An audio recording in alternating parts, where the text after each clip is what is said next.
Welcome to Cooking Today. Hi, Lisa. Good to see you. Good to see you again, Nancy.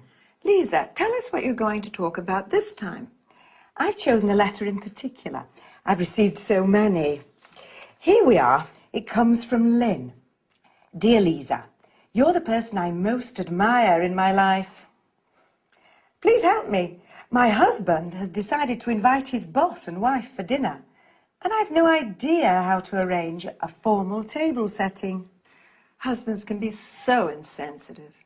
Well, dear Lynn, you don't need bone china, silverware or crystal to set an attractive table. Where does one begin? I'd start with the table covering.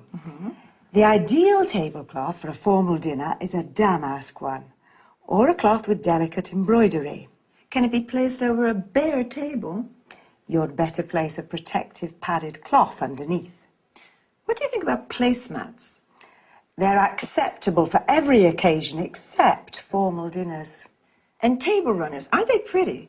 They are, and very trendy nowadays since they come in a wide range of colours. Now, tell us about napkins.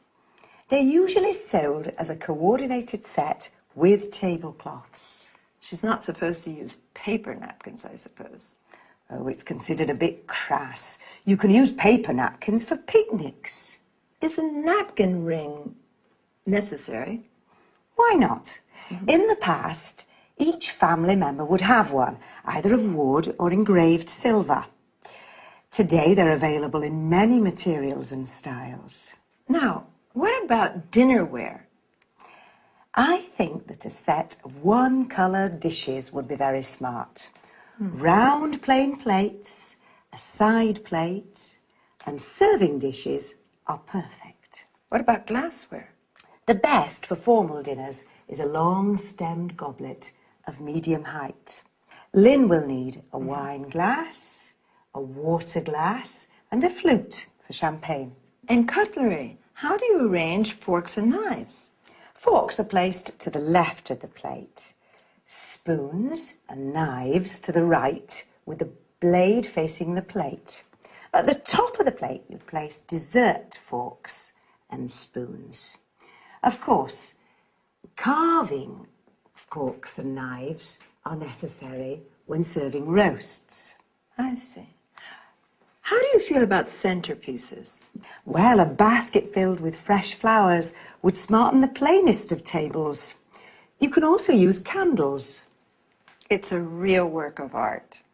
Yes, and a pretty setting makes food taste better. Thank you, Lisa, for this informative chat. It was a pleasure.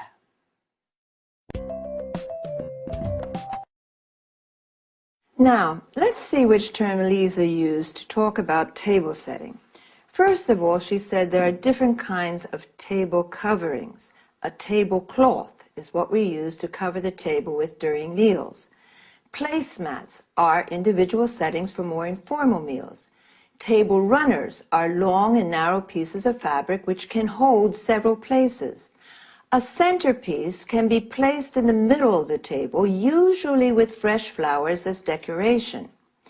If you want to protect your table from stains or heat, you better place a protective padded cloth under the tablecloth. A napkin is what we use to wipe our mouths with while eating. Today, paper napkins are rather convenient, but don't use them when Lisa is invited. A napkin ring is a ring of different materials, fabric, wood, silver, which allows people to identify their personal napkin during family meals. Now, let's go to dinnerware or dinner service, also called crockery, or plates, side plates, or serving dishes used for meals. Glassware refers to glasses that can be wine glasses, water glasses, or flutes, used to drink champagne. A stemmed goblet is a tall glass with a stem used in formal dinners. Cutlery, commonly referred to as silverware, refers to forks and spoons and knives. Serving forks and spoons are used to serve food from the serving dish. That's all for this time. See you again next week.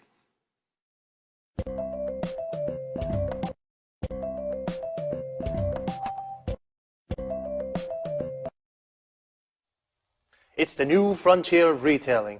It's revolutionized the way we do business, and it brings in customers from all over the world.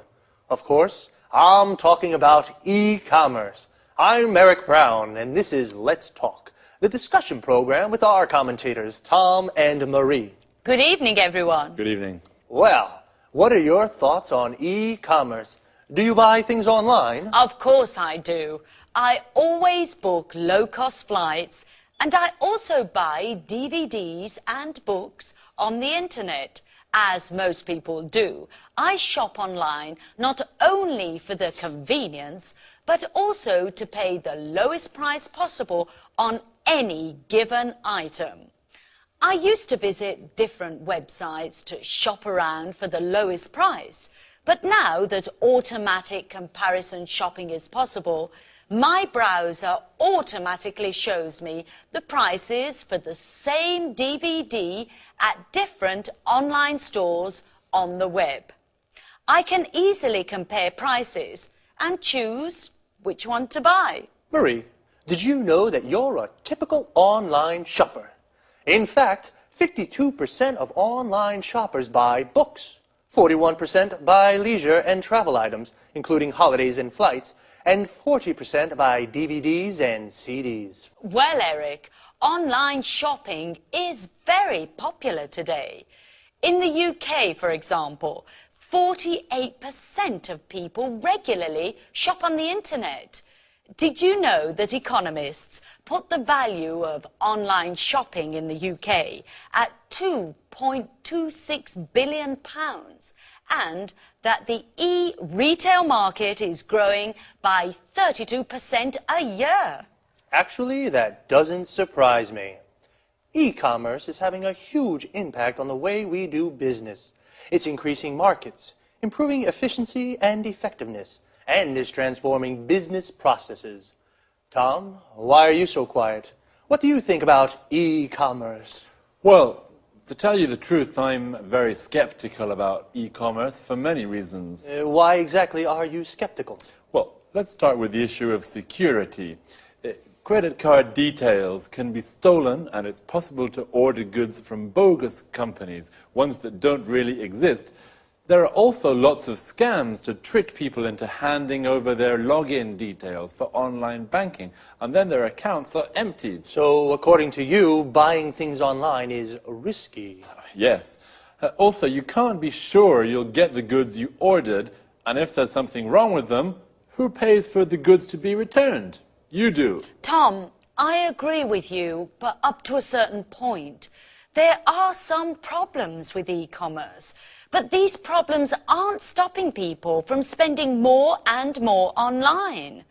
At the same time, e-commerce has many advantages for business people. Could you explain some of these advantages, Marie? Well, it's cheaper for a retailer to set up a website than it is to rent a shop, fit it out, and pay someone to work there. Besides, a website has global reach, so customers can come from all over the world. Okay, an interesting discussion. But I'm afraid, yet again, we've run out of time. Once again, I'd like to thank our commentators. Thank you. Thank you. And goodbye to everyone. And see you again next week for another edition of Let's Talk. The topic today was e-commerce, electronic buying and selling. More specifically, we spoke about e-retailing and online shopping. Retailing is the selling of goods directly to consumers. Consumers are the people who buy goods. Online means with the internet. So, online shopping is buying things on the internet. The e-retail market, that is the selling of goods online, is growing. Well, online shopping has its positive aspects and negative aspects.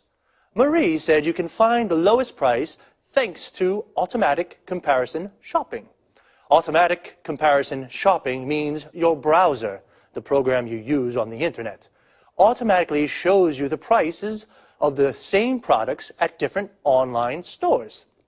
An online store is a virtual shop on the web. The web is another word for the internet. With this kind of shopping, you don't have to shop around. To shop around means visit different shops to look for the lowest price.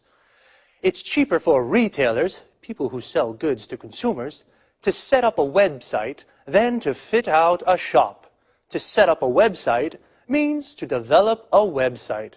Notice how we say to fit out a shop. This means to make a shop ready for use. For example, add shelves, lights, mirrors. Tom, on the other hand, is skeptical about e-commerce. This means he has doubts.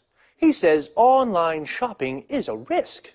There are lots of bogus companies. These are companies that don't really exist. And lots of scams. A scam is a trick to steal money from people. Again, we have run out of time. To run out of something means you have finished it. So, goodbye and see you again soon.